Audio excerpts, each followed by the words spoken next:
मैं असीमा मिश्रा उड़ीसा के केंदुझर जिला के 3 नंबर जोन की जिला परिषद सभ्या हूँ। एक्चुअली पिछले अगस्त 30 तारीख को पंचायत समिति का मीटिंग हुआ था, जिस मीटिंग में मैं भी इनवाइटेड मेंबर हूँ, वहाँ मैं थी और बाकी पंचायत समिति के सारे सरपंच और सभ्या और विधायक महोदय वो सब भी उपस्थित थे।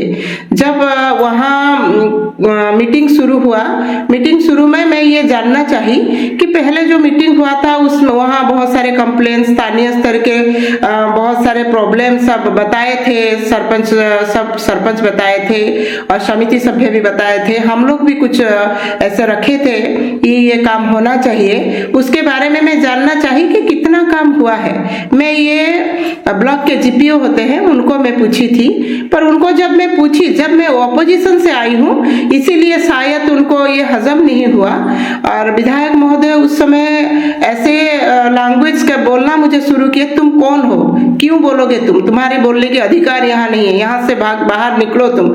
ऐसे बहुत सारे बातें और वहाँ हुआ जो बात मुझे जैसे लैंग्वेज यूज किए, मैं न्यूज में वो सब बोल नहीं सकती क्योंकि मैं भी एक महिला हूँ, कैसे बोल सकती हूँ। वहाँ ऐसे परिस्थिति, इतना ही आप जान लीजिए कि ऐसे परिस्थिति किए कि वहाँ मीटिंग में मैं रह नहीं पाई। मीटिंग से मैं बाहर आई, आने के बाद मैं फिर वहाँ इतना मुझे खराब लगा और अपनी इज्जत ऐसे वहाँ धज्जी उड़ाए मेरे विधायक महोदय।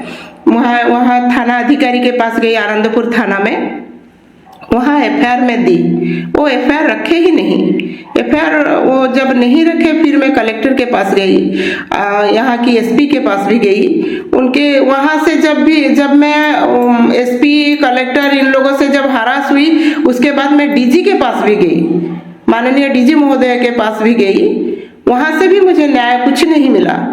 एफआईआर भी उन लोगों ने रखे नहीं, एफआईआर भी नहीं हुआ, मेरा केस दर्ज भी नहीं किए। यहाँ तक जाने के बाद मैं फिर हाई कोर्ट के द्वारस्थ हुई। हाई कोर्ट में जब गई मैं, फिर अभी हाई कोर्ट की डायरेक्शन आया। हाई कोर्ट की डायरेक्शन जब आया, अभी एफआईआर उन्होंने रखे हैं, केस दर्ज किए हैं।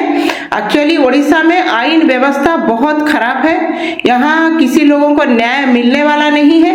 यहाँ सर्वोच्च अधिकारी बस जो इलेक्टेड मेंबर शासक दल के हैं ऐसे महसूस हो रहा है। मैं एक जेडपी मेंबर हूँ, फिर भी मुझे एक एफआईआर दर्ज करने के लिए अपेक्षा रखती हूँ। मुझे न्याय मिलेगा, मुझे अभी महसूस हो रहा है। हाई कोर्ट से जो डायरेक्शन आया है उसके बाद मुझे थोड़ा सा आश्वस्ति हुआ है, कम से कम मेरा रिपोर्ट तो दर्ज हुआ। अभी आगे देखते हैं क्या होगा, फिर मैं अपेक्षा रखती हूँ तदंत ठीक से होगा, ऐसे अपेक्षा रखती हूँ। इतना ही अभी तक हुआ है।